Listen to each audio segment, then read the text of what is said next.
Good afternoon, everyone, and welcome to the Kreitman Annual Memorial Lecture. My name is Dr. Liat Granick, and I'm a health psychologist here in the Department of Public Health. The Ben-Gurion University community remains extremely grateful for the tremendous generosity and support of the late Irene and Hyman Kreitman, for which this annual memorial lecture is named. Throughout their lives, Irene and Hyman were dedicated to the success of the university, playing an instrumental role in both its building and development.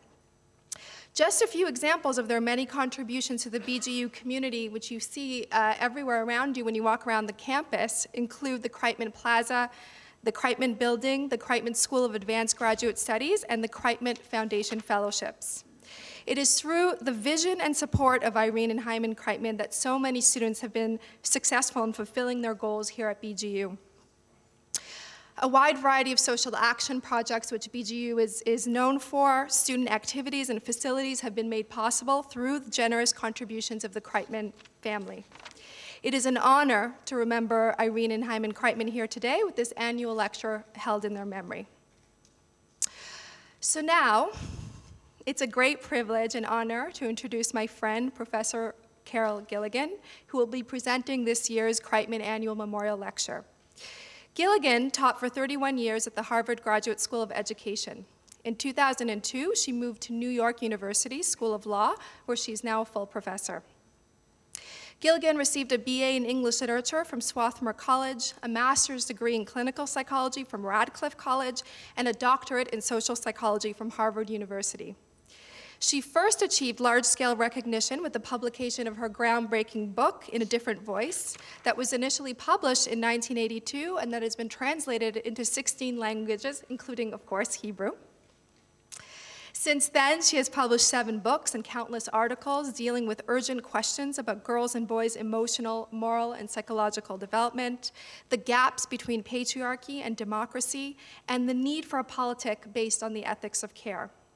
She has also developed a qualitative method in the social sciences called the Listening Guide that many of our own faculty here at BGU use in their work, and for which she teaches master classes around the world. And if all this was not enough, she's also written a play, a novel, and an opera. So these are just the highlights. Most of you are probably already familiar with her illustrious career. But what you may not know, though, that is in addition to being a stellar researcher and writer, she's also a dancer, a teacher, an actor, a social activist, a playwright, a wife, a mother of 3, and a novelist. Such a slacker. As should be evident by this feast of interests and capabilities, Gilligan, as she describes herself, has always had a healthy skepticism for the rules. And I would say, just inspired from Amos Oz's lecture that we just heard, a deep intellectual and emotional curiosity. And I think it's a combination of this, this refusal to stay inside the lines, that it's produced some of Gilligan's most innovative, interdisciplinary, and creative ideas in the fields of psychology and political theory today. More personally, I first met Carol in 2009, and we have stayed in touch since. As such, I can vouch for her unusual ability to integrate and live the theory she espouses. Carol is warm, generous, open, and inviting with her friendship, with her teaching, with her space. She's a passionate and committed scholar who is dedicated to freeing democracy from patriarchal values in order to push forward an agenda of social justice, not just for girls and women, as she's often known, but for all of humanity. She achieves this mission not only in her writing, but in her practice by being fully present, engaged, and attuned to her students, to her audience, to her colleagues, and her friends. In other words, she is that very rare breed of scholar, the rare breed of academic who is able to embody the values she espouses. We are so lucky and honored to have the privilege of hearing her speak today. So please join me in welcoming Professor Carol Gilligan to the podium.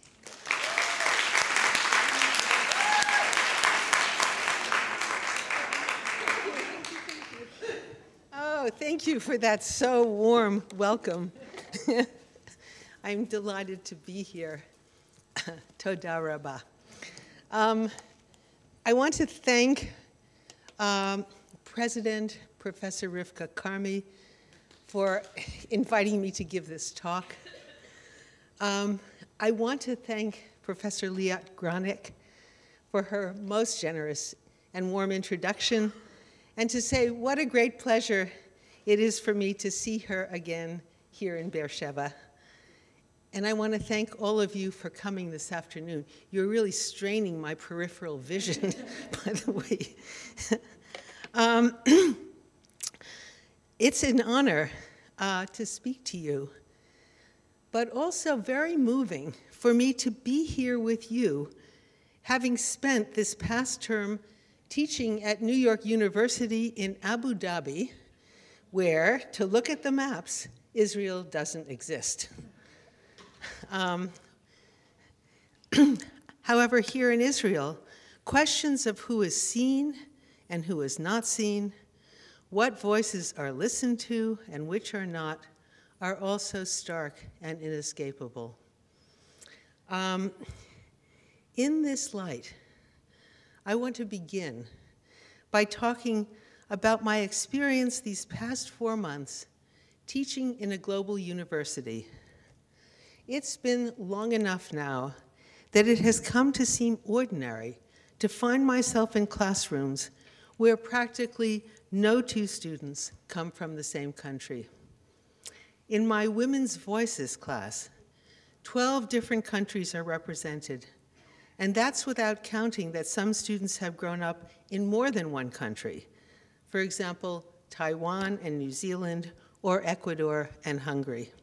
And we read together and discuss the kinds of problems writers write about: love, passion, anger, hatred, violence, families, growing up, loyalty, and betrayal, human problems.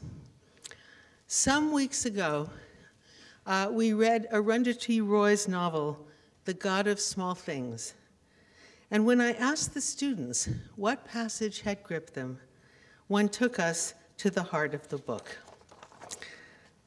The passage is about history and how it claims us, how what Roy calls the history house becomes where we, quote, really live.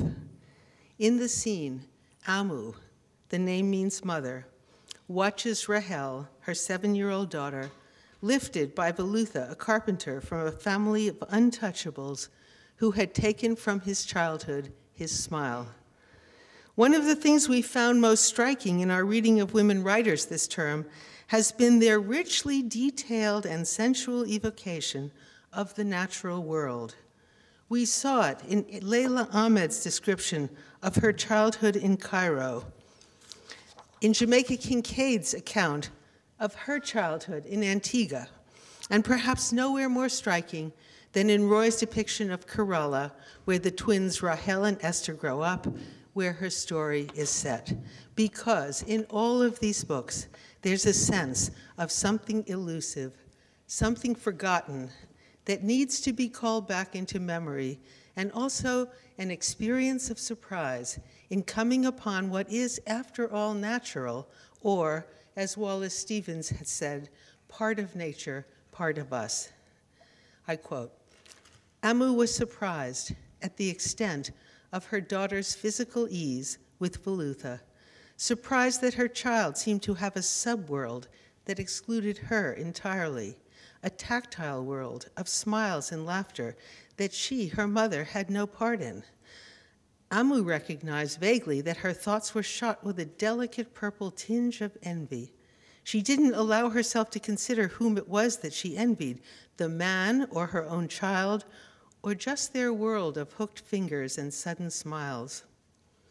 The man standing in the shade of the rubber trees with coins of sunshine dancing in his body, holding her daughter in his arms, glanced up and caught Amu's gaze. Centuries telescoped into one evanescent moment.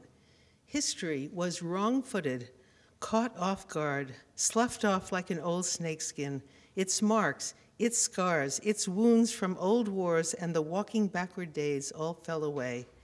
In its absence, it left an aura, a palpable shimmering that was as plain to see as the water in a river or the sun in the sky, as plain to feel as the heat on a hot day or the tug of a fish on a taut line, so obvious that no one noticed.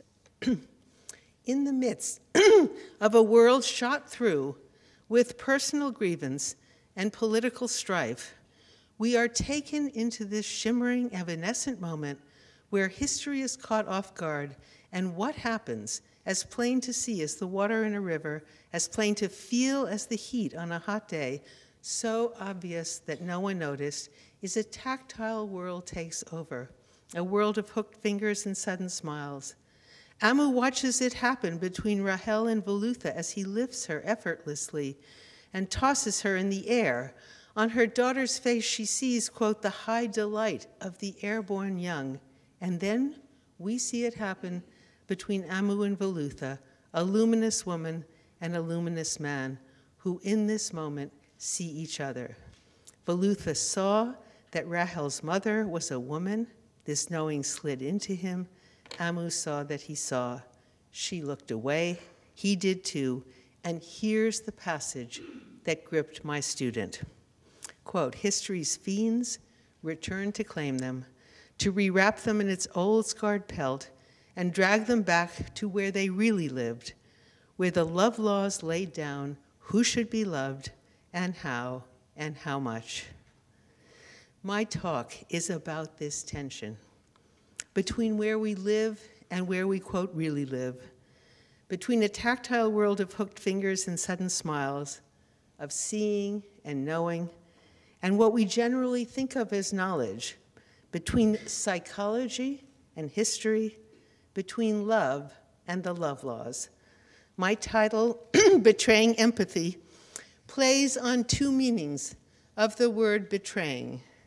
There's the usual meaning, breaking trust, turning one's back on, being disloyal to, abandoning.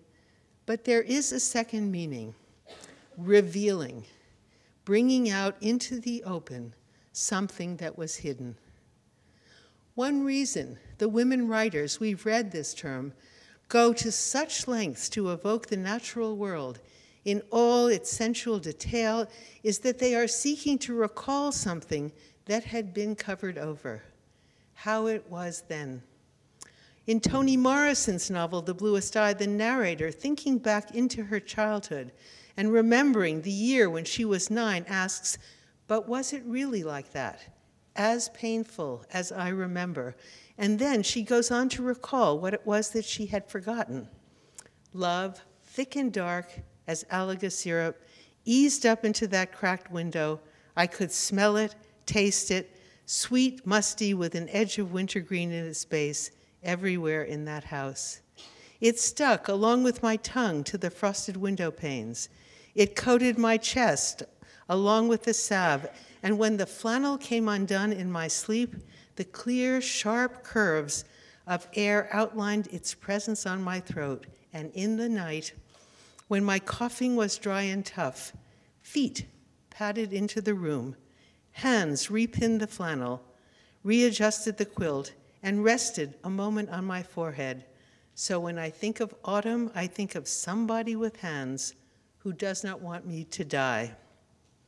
Someone with hands, the carpenter who lifts Rahel into the air, the mother who pins the flannel, the luminous woman who touches a luminous man, the untouchable man who touches a touchable woman. The last chapter of Roy's novel is called The Cost of Living. If you follow psychological development, as I do, and chart how over time we grow psychologically, you will come to this moment when something that is part of our nature as humans comes up against a history that we have created. It's the moment I find riveting, the turning point in the plot, the place where the story opens and could go either way, where history grips us and we can ask whether and how we can resist repeating it, and also how and why we take this history into ourselves. Two themes that will be central in my talk this afternoon. First, the intersections in childhood and adolescence when psychology and history collide. And second, how we come to rewrite our personal histories, our life stories, so that they conform with history, and in doing so end up telling what within ourselves we know to be a false story, and then how we come not to know this. Let me go back to my title. Once you reveal empathy for what it is, a basic human capacity, you see that it is in our nature to feel the human world around us. We know now that we have mirror neurons, that in our bodies we pick up what others are feeling. In the feeling of what happens, body and emotion, in the making of consciousness, the neurobiologist Antonio Damasio explains that we register our experience from moment to moment in our bodies and in our emotions, picking up the music or the feeling of what happens, which then plays in our minds and our thoughts. Think about it for a moment. What this means is that if you can't know what you know in your gut, if you don't want to think about what you're feeling, then you separate your mind from your body and your thoughts from your emotions. To the extent that we have built these separations of mind from body and thought from emotion into our educational system, we are preparing students to rely not on the voice of experience, but on the voices of authority, and to think within the existing framework. I'll come back to this when we listen to 13-year-old Judy. But for now, once empathy, our ability to pick up the feelings of others, to feel the experience of others, and register our own experience, to feel with others and with ourselves, once empathy is revealed, we see how it gives us access to a kind of knowing not generally considered knowledge, and also grounds our ability to care, not in abstract moral precepts, but in the grittiness, the exigencies of our daily existence, like the mother with hands who does not want her child to die. Once empathy is revealed as part of our nature, the question becomes, how do we come to betray this part of ourselves, to not know, to not feel, to not see, to not live? I came to an insight recently that had the feeling of epiphany, a sudden radical illumination. It had been years since I had written about moral development. Following my book In a Different Voice, which basically showed how bringing women's voices into the human conversation changes the voice of the conversation by giving voice to aspects of human experience that otherwise tend to remain unspoken and unseen. But following In a Different Voice, my attention had turned to charting girls' development, to connecting women's psychology with our history in girls' development rather than comparing women with men. And the research with girls then led me to initiate a study with 4- and 5-year-old boys, to work with couples who had reached a point of impasse in their relationships, to ask why are we drawn to tragic love stories and why do we repeat them? And as you can see, by this time, I am very far from academic discussions of right and wrong.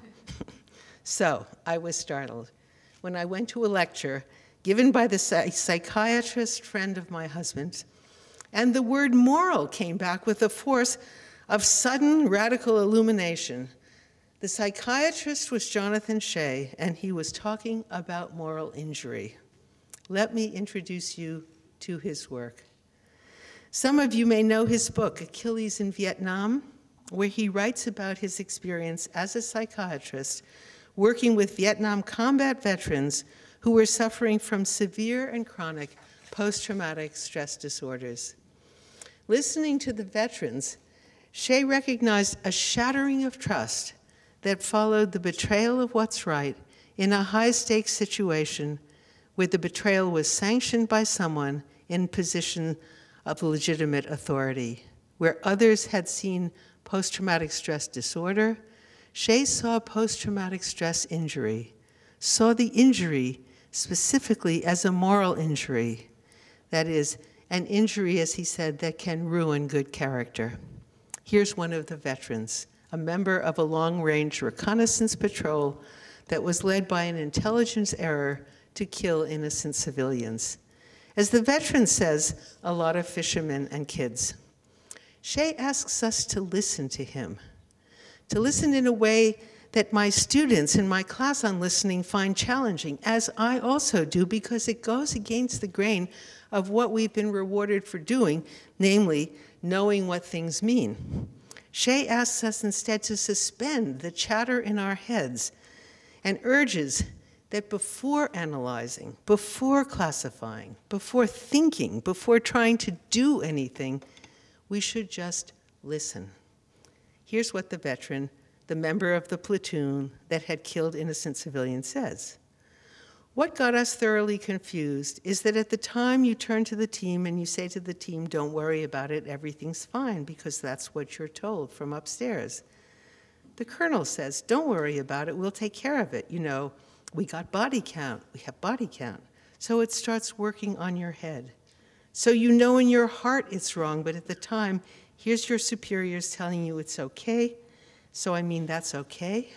That's part of war. Just listen, the veterans say, when telling mental health professionals what they need to know to work with them, meaning take in the story before trying to make sense of it, because in fact the stories don't make sense. They're stories about becoming confused, where the confusion starts working on your head, because you know in your heart it's wrong, and you're told by your superiors it's okay, and not just okay, but rewarded with medals of honor.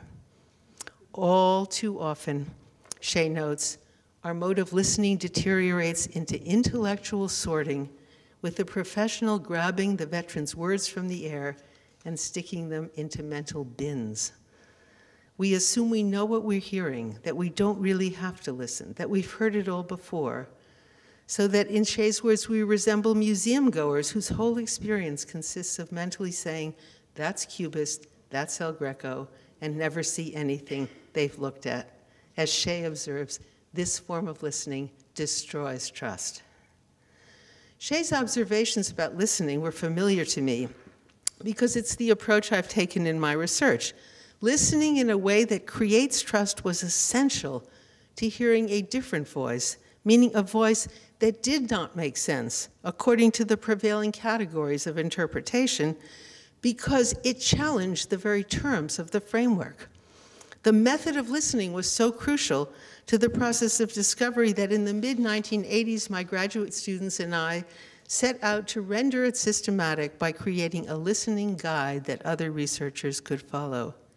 But I was startled by Shea's description of moral injury, because it caught up a series of observations I had made in the course of charting development, caught them up and gave them a name, because I too had observed a shattering of trust. It had followed an experience of betrayal in a situation where the stakes were high and the betrayal was culturally sanctioned. I had witnessed girls at adolescence and boys at 4 and 5 undergoing a process of initiation that bore some of the hallmarks of trauma, that is, a loss of voice and of memory, and with it the loss of the ability to tell one's story accurately. Listening to Shea, I suddenly made the connection. The trauma was a moral trauma. The initiation, often mistaken for development, had left an injury or a scar, and what were injured were children's moral capacities, that is, their capacity for empathy, their ability to read the human world around them, to pick up and register the feeling of what happens, to say what they see, to connect knowing with feeling, to live in their bodies, to trust what they know in their hearts. I'm talking about things that if you've been around young children, you know how a child will walk into a room and instantly register the emotional climate. I mean, what's going on may not have a lot of abstract language or something, but simply picks it up. I was not witnessing trauma of the extremity that Shea described. I was observing, interviewing, running writing and theater clubs with children and adolescents, interacting with girls and women, young boys and their fathers, and what I saw was a betrayal of relationship, a betrayal of love, if you will, that was culturally sanctioned and socially enforced. Losses that were seen as necessary or inevitable, part of becoming civilized or growing up.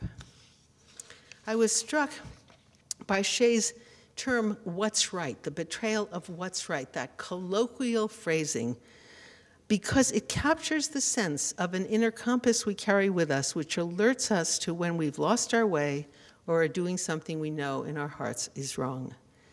My observation of something akin to moral injury occurred in the context of following girls' development and was sparked by noticing girls' resistance to an initiation that would require them to separate their minds from their bodies, their thoughts from their emotions, themselves, their honest voices from their relationships.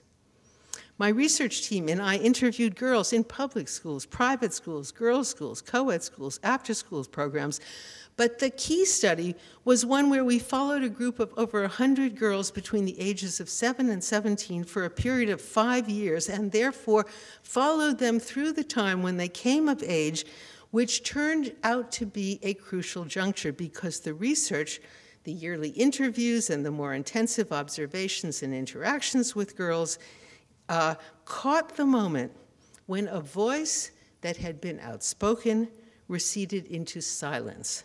The phrase, "I don't know," began peppering our interview transcripts, rising sharply from year to year, and serving, as we discovered, less as an admission of ignorance than as a cover for knowing. With adolescence, the word "don't" came to stand between I and know.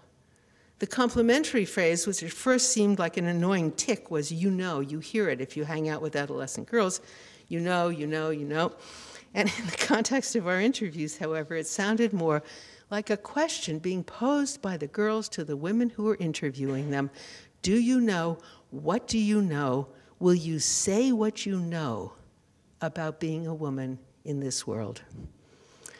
The studies of development, the straightforward charting of girls' psychological growth or maturation had illuminated a crossroads that occurred in girls' lives at adolescence where an inner compass pointed in one direction and the highway signs pointed in another. Girls had to throw away or ignore their compasses in order to follow the prescribed route with conviction. In their reluctance to do so, my colleagues and I saw evidence of a resistance that was associated with psychological resiliency and strength, but this healthy resistance to losses that were psychologically costly became embattled because the girls were challenging ways of seeing and speaking that were historically sanctioned and culturally enshrined. The intersection of psychology and history was also marked by confusion, because at this juncture, the meaning of what's right was shifting. The right way to go was not the right way to go. And in this sense, the research goes beyond Shea to suggest what in fact the veteran had implied. It's not just the themis, the whole sweep of a culture's definition of right and wrong, it's what in our hearts we know. And it was this clash between a heart knowing and a history of knowledge, this collision of inner and outer worlds, where one needed to stay in touch with both, that imbued this moment in development with a sense of crisis, a turning point for better or worse, and a site of moral injury or trauma. I mean, I think what is so interesting to me is girls were marking, literally, verbally marking, at some level awareness, this sense that they were, in a sense, something was impeding their capacity to know what they knew. And in that sense, I mean, when I think about why I believe, and I do very strongly, that it is essential for women's voices to be part of the conversation, to be part of the public conversation, it is because of this awareness. the timing, this later timing of this initiation in girls' development that allows them to see more clearly the difference between how things are and how things are said to be. But let me be very specific, because the girls themselves were very precise in describing the impasse they faced as a crisis of connection. What had seemed ordinary, having a voice, living in relationships, suddenly had become extraordinary, requiring an act of what you could think of as moral courage. Here's Iris, a 17-year-old, the valedictorian of her high school class.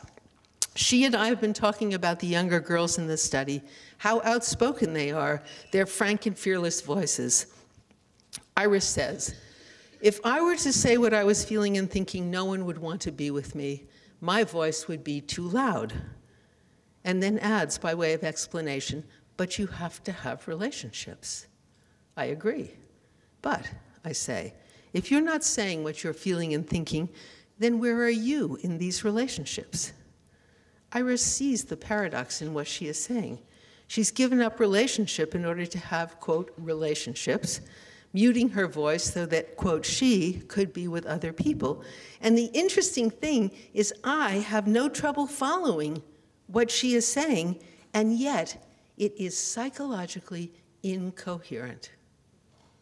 To say what she's feeling and thinking would jeopardize her relationships, but not saying what she's feeling and thinking means she's not present in these so-called relationships. Either way, she loses connection. And the fact is, she saw it, and she was not alone. Other girls described it. What many psychologists, and in this light, it became clear that what previously had been described and what many psychologists still describe as girls' problems with separation is more accurately seen as a crisis in development precipitated by what some girls recognized as a false choice. That is, the choice between having a voice and having relationships. This choice played out endlessly in the research I write about in A Different Voice. The studies of women facing moral conflict and choice, in those studies, should I be selfless, the women would ask, meaning without a voice or desires of my own, or should I be selfish, that is, deaf to the needs of others, unconcerned about relationships? This is how the world looks following the crisis of connection. You can have a voice, or you can have relationships. The reality is, without a voice or some way of communicating your experience, there is no relationship, only the chimera of relationship. And in the absence of relationship or resonance, voice recedes into silence or takes on the sound of someone speaking in an echo chamber. We have come to the gender binary, the division of human capacities into either masculine or feminine. You can all do this, I'm sure. What gender is reason? I mean, come on. It's masculine. How about self? That's masculine. How about mind? That's masculine. What about emotions? There you go. You see, it crosses. Relationships? Feminine. You see where this is heading, toward gender stereotypes so inane that the only surprising thing is that we repeat them. Men think, women feel. Men have selves, women have relationships. Men want justice, women don't care about rights. Women care, men don't want relationships. I mean, honestly, you think about it, it's so, I mean, it takes a nanosecond to realize this is truly absurd, and yet this conversation goes on. The gender binary and the gender hierarchy, that is, the splitting of human capacities into masculine or feminine and the privileging of those that are considered gendered masculine, are the DNA of patriarchy, the building blocks of a patriarchal order, that is, a hierarchy that is based on age and gender, that privileges the voices of fathers, and thus elevates some men over other men and all men over women. Here's Judy, age 13. It's adolescence, the time when girls are becoming young women, the time when they enter secondary education and learn how, quote, we see and speak. What is the right way to see and speak? The one that gets the A. Judy is an 8th grader in a girls' school in Cleveland, one of the girls in the 5-year study of girls' development that was taking place at the school. In her interview at the age of 13, Judy describes an initiation that to her carries with it the risk of losing her mind. I mean, what I hope you will register here is that this is not just me talking about something that happens to girls, and you'll see it when I move next to talking about the boys. This is children describing something that is happening to themselves, which of course raises the question, how are we going to respond? And I've never been in the face of such real dilemma as the dilemma of parents and teachers and therapists and so forth, in wanting the best for their children. That is, in cherishing those qualities which they most value in their children, but also wanting their children to get ahead in the world. And this is, so listen to this 13-year-old. Your mind, she explains, pointing to her gut, is associated with, this is her words, your heart and your soul and your internal feeling and your real feelings. Facing the quandary of how to stay in touch with what she knows in her gut, in her heart, and what is generally considered knowledge, Judy arrives at a creative solution. She separates her mind not from her body, but from her brain, which she locates in her head and associates with her smartness, her intelligence, and her education. People, she says, can control what they're teaching you and say this is right and this is wrong. That's control like into your brain. But the feeling is just with you. The feeling can't be changed by someone else who wants it to be this way. It can't be changed by saying, no, this is wrong, this is right, this is wrong. Still, as Judy reflects, after a while, you just sort of forget your mind because everything is being shoved at you into your brain. Judy is 13, a reflective 8th grader, struggling with dissociation and trying to hold on to her embodied mind. She contends with a voice that carries moral authority, a voice she experiences as intrusive and controlling. You can forget your mind, she says, but the deeper sort of knowing, the knowing she associates with her heart and her soul and her real thoughts and feelings, can't be changed by someone saying, no, this is wrong, this is right. However forceful the initiation, however linked with smartness, intelligence, and education and all they imply, the, quote, feeling is just with you, a gut knowing, buried perhaps, but not lost. It is this knowing, not the intellectual knowing, that was repeatedly cited by people who took great risks in the face of real terror. One of the challenges to moral theory, that is to theories of moral development, posed by the Holocaust, is that intelligence and education proved to be no barriers to atrocity. When we listen to those who resisted, Magda Trokmé, the pastor's wife, and Le Chambon-sur-Lignon, who responded when Jews knocked at her door by saying, come in, Antonina Zabinska, the zookeeper's wife in occupied Warsaw, who hid over 300 Jews in the zoo in the center of the city, and Jan Zabinski, the zookeeper, who devised a ruse that enabled him to lead Jews out of the ghetto under the eyes of the Nazis. When asked how they did, what they say is that they were human. They did what any person would have done. Interviewed by the Israeli press, after Antonina and he were recognized by Yad Vashem as righteous among the nations, Jan explained, it wasn't an act of heroism, just a simple human obligation. What if we take him at his word? Then the questions about development reverse. Rather than asking how do we gain the capacity to care, how do we learn to take the point of view of the other and overcome the pursuit of self-interest, we're prompted instead to ask, how do we lose the capacity to care? What inhibits our ability to empathize with others and read the emotional world, read the emotional weather or the climate? How do we fail to recognize the difference between being in and out of touch? And most painfully, how do we lose the capacity to love? How do we come to betray our humanity? I want to show you a triptych of development. Basically covers, it's sort of a span of what's now, 30 years of research? If I were a PowerPoint person, I would do it with slides. But I trust your ability to imagine 3 panels in front of you. And I'm going to move from right to left, which for you Hebrew readers is easy. And on the far right panel, you see teenage boys, that is high school-age boys. In the center panel, you see girls entering adolescence. And on the left panel, you see boys at 4 and 5, moving from pre-kindergarten to kindergarten and into first grade. The triptych shows a process of initiation that begins with young boys, that continues with girls as they come of age, and then is reinforced among boys as they become men. I'll start there with the work of Niobe Way, my colleague now at NYU, formerly my graduate student at Harvard.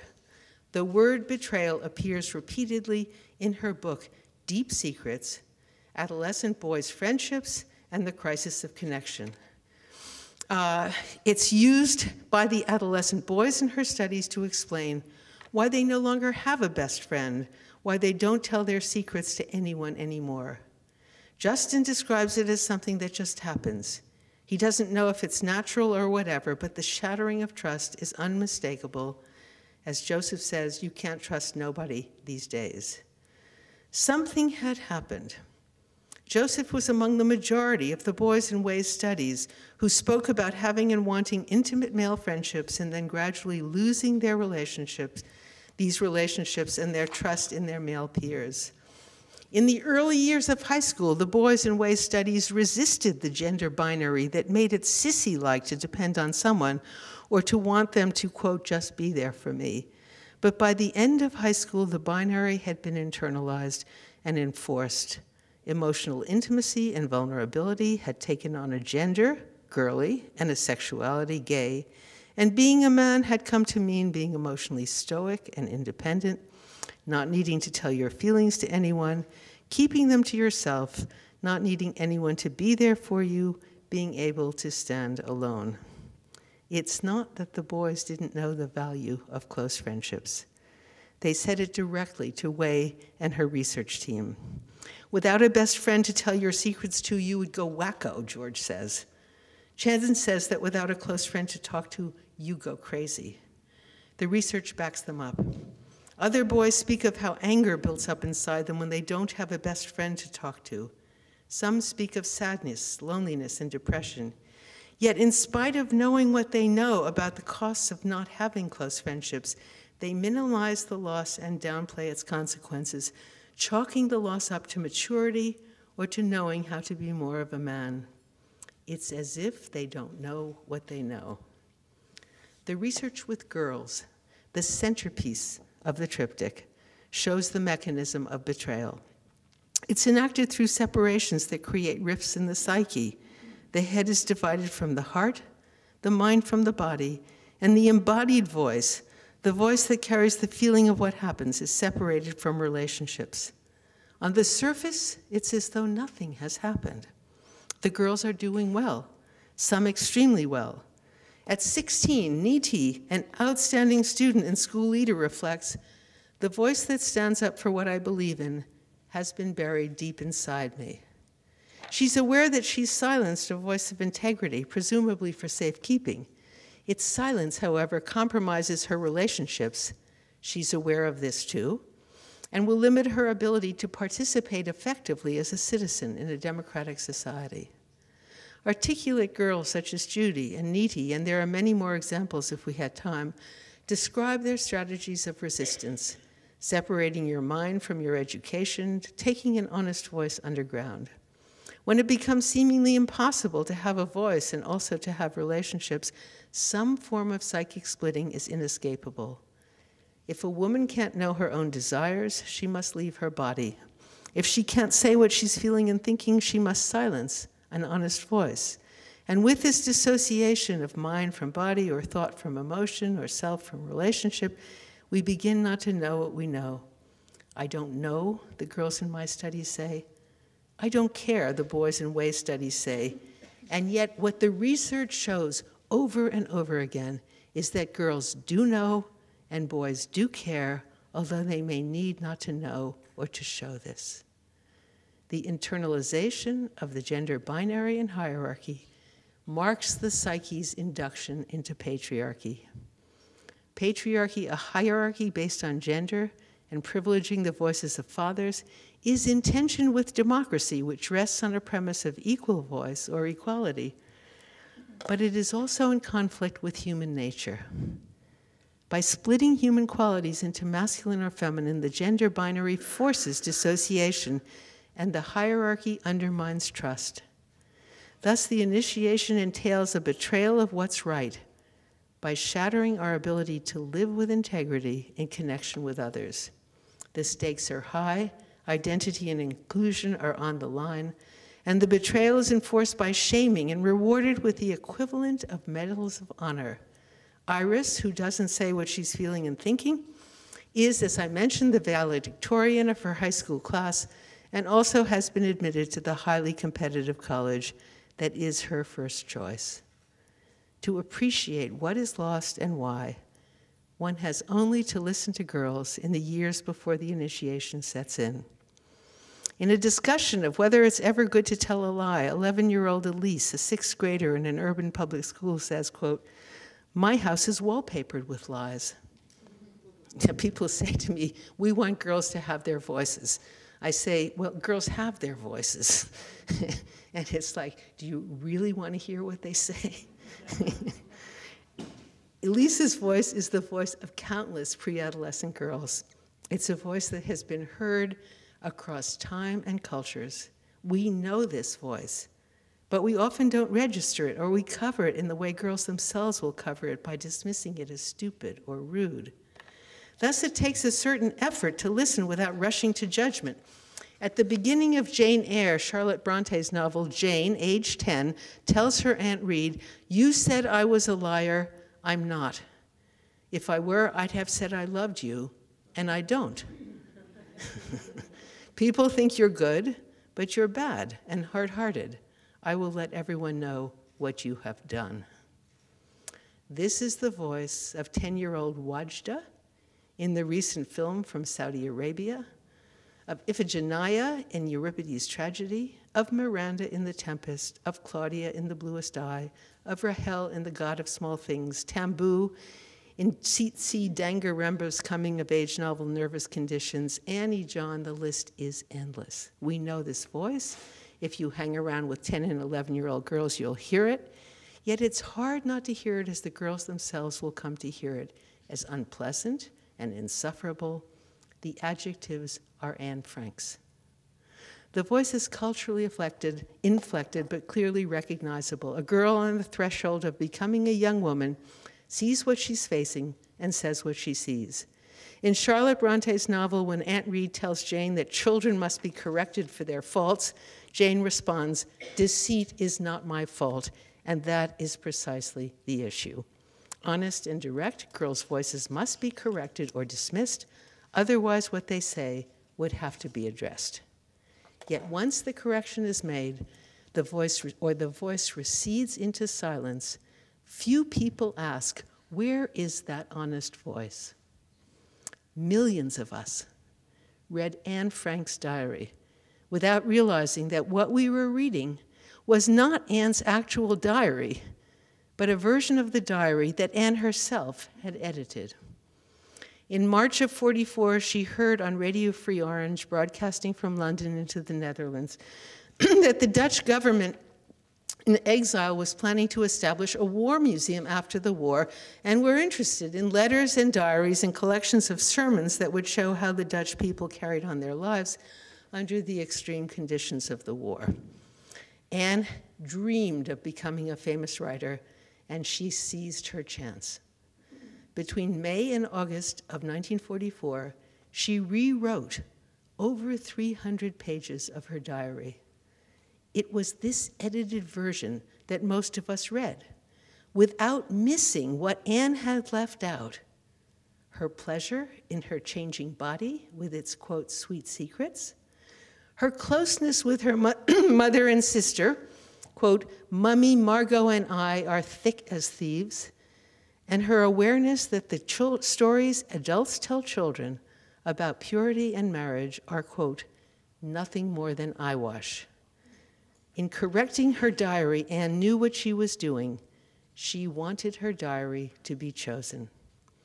The brilliance of dissociation as a response to trauma is that what is dissociated, split off from consciousness, held out of awareness, is not lost. As the poet Evan Boland writes, what is lost is here in this room on this veiled evening. Association, the stream of consciousness and the touch of relationships, holds the power to unlock dissociation, bringing what is out of awareness back into consciousness. When that happens, we have the sensation of coming upon something at once familiar and surprising, something we know, and yet we didn't know that we knew. This was my experience in the research with girls. The voices of pre-adolescent girls sounded at once familiar and surprising. It was also my experience as the mother of boys in reading Judy Chu's account of her work with young boys. We know these voices, and yet we discount them. In When Boys Become Boys, Chu reports the study of 4- and 5-year-old boys that she and I started when she was a graduate student at Harvard. Chu followed the boys as they moved from pre-kindergarten through kindergarten and into first grade, and during that time, she witnessed them becoming, quote, boys. That is, she saw the 4- and 5-year-olds who had been so attentive, so direct, so authentic and articulate in their relationships with one another and with her, gradually becoming more inattentive, more indirect, more inarticulate and inauthentic with one another and with her. They were becoming, quote, boys, or how boys are often said to be. Bringing the eye of a naturalist to her observations, Chu shows us how astutely boys read this initiation and also their strategies of resistance. She directs our eye to their strategic concealment of their empathy and desire for closeness, in their desire to become one of the boys. Boys' relational capacities are not lost, she writes, quote, rather boys' socialization into cultural constructions of masculinity that are defined in opposition to femininity seems mainly to force a split between what boys know about themselves, their relationships in their world, and what boys show. Winning the boys' trust, Chu learns about the Mean Team, a club created by the boys and for the stated purpose of acting against the girls. The Mean Team established a masculinity defined in opposition to and as the opposite of a femininity associated with being good and nice. Thus, the main activity of the Mean Team was, in the words of one of the boys, quote, to bother people. Chu notes that the very relational capacities that boys learn to shield, their empathy and their emotional sensitivity, their vulnerability and their tenderness, are essential if they're to realize the closeness they now seek with other boys. And yet, ironically, by blunting or concealing these capacities in order to become one of the boys, they render that closeness that they desire unattainable. In the epilogue to 13 Ways of Looking at a Man, the psychoanalyst Donald Moss recalls his experience in first grade. Every week, the children learned a new song, and they were told that at the end of the year, they would each have a chance to lead the class in singing their favorite, which they were to keep a secret. For Moss, the choice was clear. Quote, the only choice I loved was the lullaby, When at Night I Go to Sleep, 14 Angels Watched You Keep, from Hansel and Gretel. Every night he would sing it, and like the song said, the angels came, saving him from his night terrors and enabling him to fall asleep. It was, Moss writes, and always would be, the most beautiful song I had ever heard.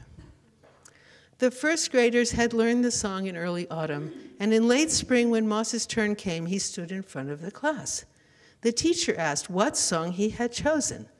Moss recalls, quote, "I began to tell her it's the lullaby, but immediately, out of the corner of my eye, I saw the reaction of the boys sitting in the front row. Their faces were lighting up in shock. I knew in a way that was immediate, clear and certain, that what I was about to do, the song I was about to choose, the declaration I was about to make, represented an enormous, irrevocable error. What the boys were teaching me was that I was to know now and to always have known that when at night I go to sleep could not be my favorite song, that a lullaby had no place here, that something else was called for. In a flash, an act of gratitude, not to my angels, but to my boys, I changed my selection. I smiled at the teacher, told her I was just kidding, told her I would now lead the class in singing the Marines hymn from the halls of Montezuma to the shores of Tripoli. Moss thus remembers the initiation that Chu observes. The Marines hymn could well be the song of the mean team formed by the boys she studied. As Moss recalls, quote, "There were no words. The boys, the eyes of the boys took over to show me that I had needed this lesson." Writing from the vantage point of middle age, himself now the father of sons, Moss says that his book, quote, can be thought of as an extended effort to unpack that moment in front of the class and indirectly to apologize to the angels for my treachery. He had been, quote, unfaithful to them, had, quote, renounced them in public and continued to do so for many years. The result was a melancholia tied to the boy's awareness that, quote, what he is, quote, really doing in that fateful turning outward is simultaneously preserving and betraying his original love of angels, affirming and denying his new love of boys. After all, now he and the boys are joined together in looking elsewhere for the angels they might have all once had. What Moss shows us with stunning precision is how initiation leads to a rewriting of history.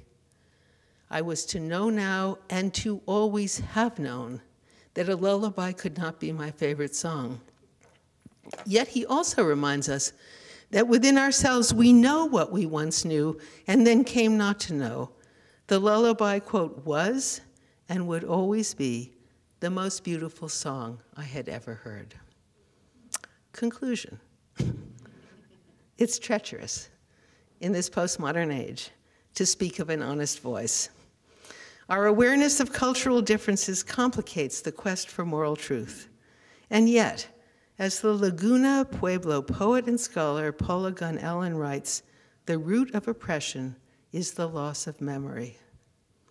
I have revealed empathy and then shown how we come to betray it, not in extreme circumstances, but in what passes for ordinary life. And yet for the children in my studies, it was extraordinary to find themselves at a place where they were forced to choose between having a voice and having relationships, or to cover their luminosity, their tenderness, their knowing, their love, their humanity. I've told multiple stories in part to show something that has been brought home to me repeatedly by the students in Abu Dhabi, that is at NYU Abu Dhabi. That is, that the tensions between cultures play out within cultures and also within ourselves. To paraphrase John Berger, never again will a single voice be heard as though it's the only one.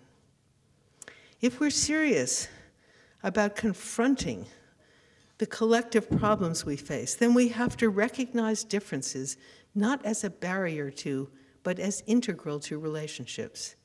We each have a voice. None of us is the same. If we're serious now and given the state of the world, it does seem urgent about bringing our voices into relationships so that we can collectively address the global challenges we face. Then we need to hear and encourage the full range of voices within and around us. We need to become a society of listeners. Active listening means asking, how might I invite or call forth a voice that is held in silence, a voice under political or religious or psychological constraint? The research I have summarized for you this afternoon prompts us to ask, how, when listening to women, how can I listen for the honest and perceptive voice of the 10 or 11-year-old girl? How might I invite that voice to come forward? And in men, where is the emotionally open and intelligent voice of the 4 or 5-year-old boy? The boy who asks his mother, "Mama, why do you smile when you're sad?"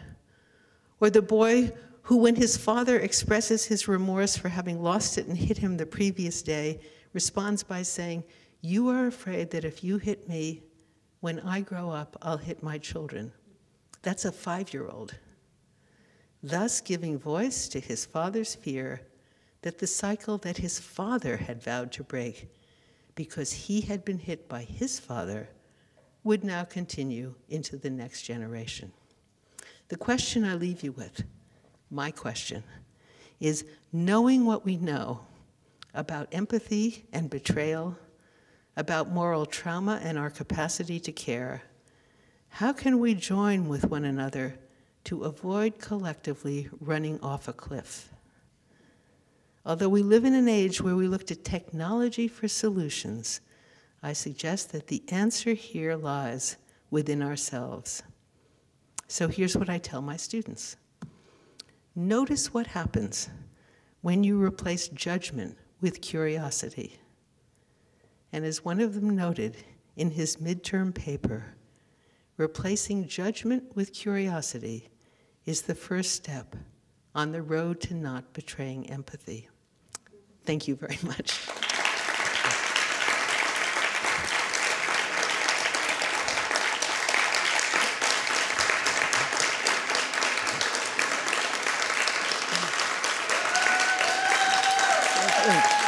Thank you. Thank you.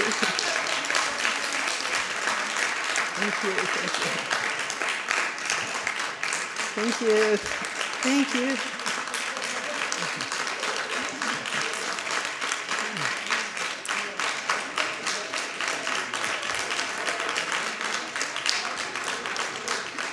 Thank you. Thank you for that warm response. I'm happy to answer questions. Yes.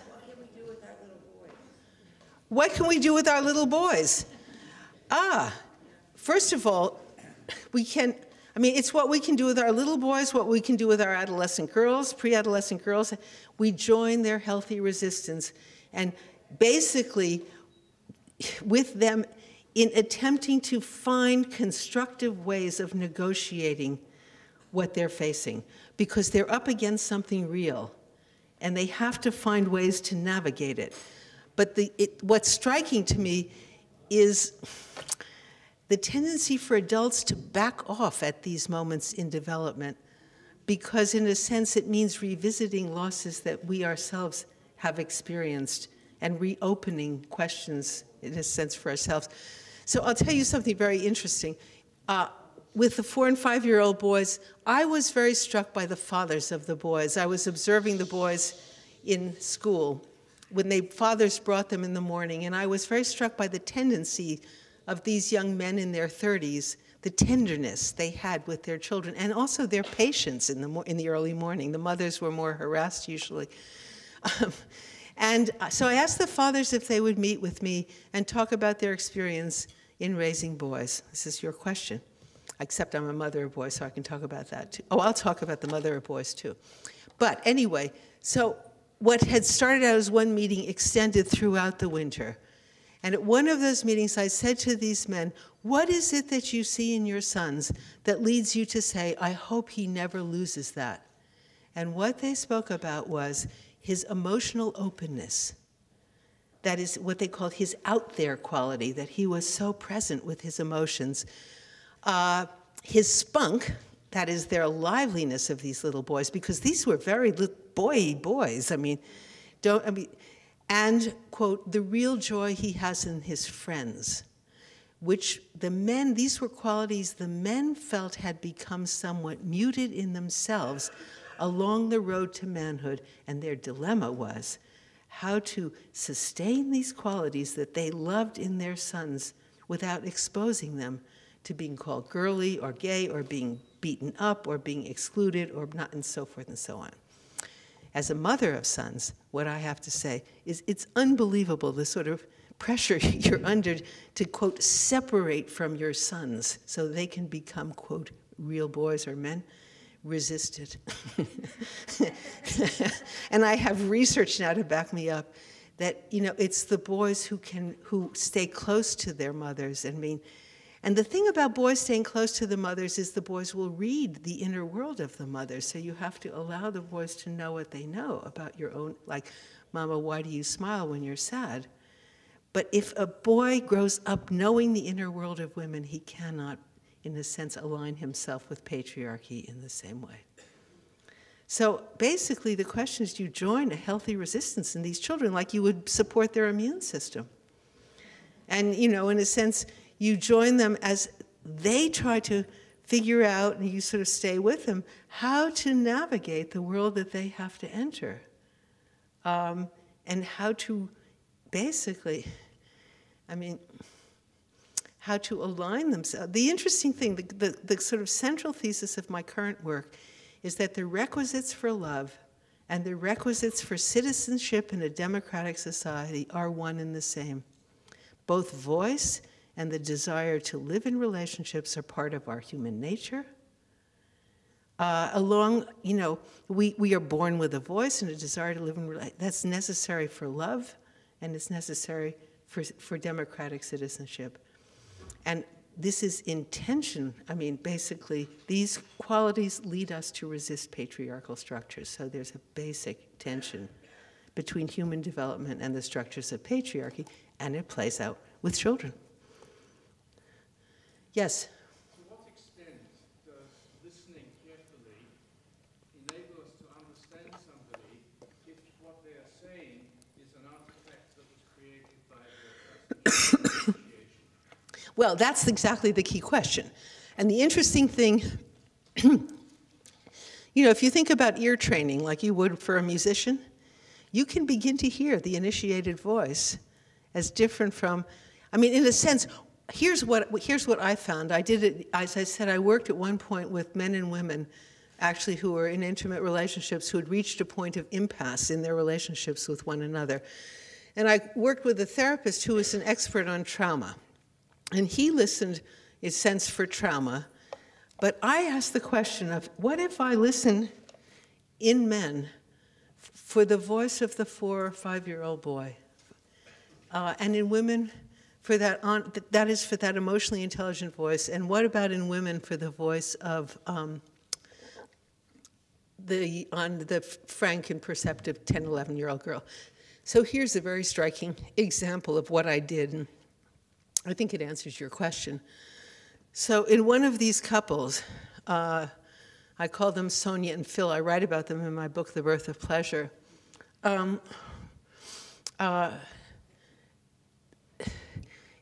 Phil was sort of asking, he said the ultimate nightmare for him, he suspected his wife of infidelity, but when he asked her, she wouldn't answer the question.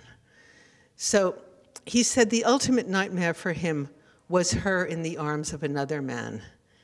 Now, I could have aligned myself with the culture. I know about the Trojan War. I know about sort of that sense of, except I actually decided to stand apart from the culture and, in fact, could actually think of worse nightmares, but that's another issue. So I said to him simply, why is that the ultimate nightmare? So what I was doing was questioning that initiation, that culture, just asking. And in response, I was astonished by what came back. He said, actually, the ultimate nightmare really for me was never to have the opportunity to show her how I really feel, to be a family man, and to open my heart and to love her. So when you start to see that layering of voices in people, you realize that you hear one voice, it's not the only voice. There are other voices. And to me, the word actually was always the switch word. I remember a girl who said to me, I don't like myself enough to look out for myself, and I could have slotted her into a category in my head that says girls and low self-esteem. But instead, I decided, I just listened to what she had said. I don't like myself enough to look out for myself. And I said to her, do you really feel that way? And she said, actually, this is how I look out for myself. By never saying what I'm really feeling and thinking. In this way, whatever people say about me, it doesn't bother me because they have no idea who I am. And then she turned to me and she said, brilliant, isn't it? And I said, yes, it is a brilliant strategy, except she had said that what she wanted was honesty in relationships. So I said, yes, but it's at the expense of what you said you wanted, which is honesty in relationships. So I guess my answer to you is you engage with it. And I mean, you can't tell just off the top of your head, but if you start to engage with that voice and you ask some questions, what I learned in doing my research on adolescent girls is I had to question the culture. If I said nothing, if I was a, quote, objective, neutral researcher, I was leaving the culture intact. So I find myself doing things that you're not supposed to do as a researcher. A girl would say something to me that sounded like a sort of canned response, and I would look at her and I'd say, is that true? And then suddenly I get the voice underneath it. So if you start with the assumption that our psyches are layered, there's one voice and there's a voice underneath it, it completely changes the way you do research. And I now believe that how you set up your relationship in studying children and children's development will determine what you hear. I mean, you can hear that surface story and kind of do statistics on it and whatever. But you also have to ask what's underneath it. And this work with children, I mean, why I think it's so valuable is once you hear the acuity of the way these children read the human world, including the initiation, then you start to say, where is that intelligence? Where is that voice? And what happens to it? It gives you it has a huge effect on methods as well as how you do research. Other questions? Yes? How do I invite the honest voice? How do I engage the honest voice? How do you engage the honest voice? You show curiosity. You become interested. I mean, you sort of, first of all, I always think, I mean, my question is, I assume everyone has a voice. So if I don't hear it, I think, where is it? I mean, I start with that assumption. I went to an art installation that was showed by a colleague. She's actually a social psychologist, and she's a woman from Saudi.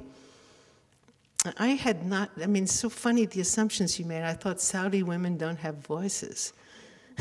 It's ridiculous, right? And I went to this remarkable installation. Her name is May Al-Dabat, and her colleague was named Manal, and where they showed sort of these, on plinths, these books depicting Saudi women. They all had flowers on the cover, or veiled women, or slits, and so forth and so on. And they had interviewed these women, and it was remarkable what they had to say. So I think really the key is curiosity. I mean, really being interested in assuming that. And I think a lot of our discussion is about culture versus nature and so forth, and we don't add the psyche, and we don't add the notion that we have a voice and a capacity for resistance, you know? And that the thing that's interesting right now is that the human sciences are coming around and revising the story about who we are as humans. So that if you look at the number of books that are appearing with the word empathy in the title, The Age of Empathy, The Empathic Civilization, or Cooperation, Why We Cooperate, the question is really turned around. It's not how do we gain these capacities, which used to be the usual development, but how do we lose them? I mean, it's really it's a much more hopeful view, and I think it really does speak to the current situation of political morass, certainly in the U.S. as well as in Israel, and also about how to move in the face of ongoing conflict. I mean, in other words, what you can do on a daily basis. I mean, my latest book is called Joining the Resistance. And I think the time to act is now. And I think this gives you some sense of where the openings are, even when the conflict seems, as it can seem very, certainly in the States right now with our deadlocked Congress and so forth, the problems seem, overwhelming and intractable. But there are points of entry. Maybe, one more question? Yeah, you? What about the relation power between the researcher and the young girl, and the gaps between them, thinking about listening and the voice that we want to listen to? Well, the relationship, I'll tell you something very interesting about the relationship between researchers and girls. I'll tell you two things. I went into the school to do this study about the longitudinal study, the 5-year developmental study, this huge study. And we were invited in to compare our way of interviewing, which was to ask girls to talk about their own experiences of conflict and choice with traditional psychological interviews about moral development, which had hypothetical moral dilemmas and situations for the kids to solve. Because in our former study, we had selected girls randomly, and the ones who were in our study ended up in leadership positions in the school in more than you would have thought. So here we had our design. We had experimental group. We had control group. All set, we go in and we start our interviewing. The only thing with that design is it assumes the girls don't talk to each other. So by noon, the word was out. There were 2 interviews, the good one and the one with the little stories. And every interviewer had been pegged. I mean, I think my hair was even wilder then, so I was like the 60s one, and then there was this one and that one. In other words, the girls were sharing all their information. So this sort of notion that it was, so we had 2 choices. We could act as if we didn't know this. I mean, we had established enough of a relationship with the school that we actually we made contact with the underground, or we decided to make contact with the underground. And in that sense, we empowered the girls to tell us what in fact they knew. Well, we learned, that's why this study broke open the whole stuff on girls' development. The second thing is, if you have a genuine question, if you as a researcher, and this goes against the whole way psychological research is set up, which is hypothesis testing, where I interview you to see how you fit in my map of the world. But if I start with a genuine question and I go to you and I say, I have this question I want to understand about girls' development, will you help me? They hold the power, right? So you have to work at it. But you've shifted the power dynamics because you're the suppliant. I mean, it's very different from like a therapist who's offering services to someone. You're coming to know them. And I tell my students, this is how you operationalize respect, which is to approach another person with the assumption that you can learn from their experience. And so that, I think, makes it more likely that they will tell you. But I'll tell you a funny story about the little boys. So Judy Chu goes and observes them she's sitting in the block corner. She's the one who did the study of 4- and 5-year-old boys. And after a few weeks, there she is sitting in the block corner, and one of the little boys, 4- and 5-year-olds, turns to another one and says, should we trust her? And the other one says, no. I mean, why should they trust her? They don't know her. So time goes on, and she comes back every Thursday, and she sits there, and she explains what she's doing.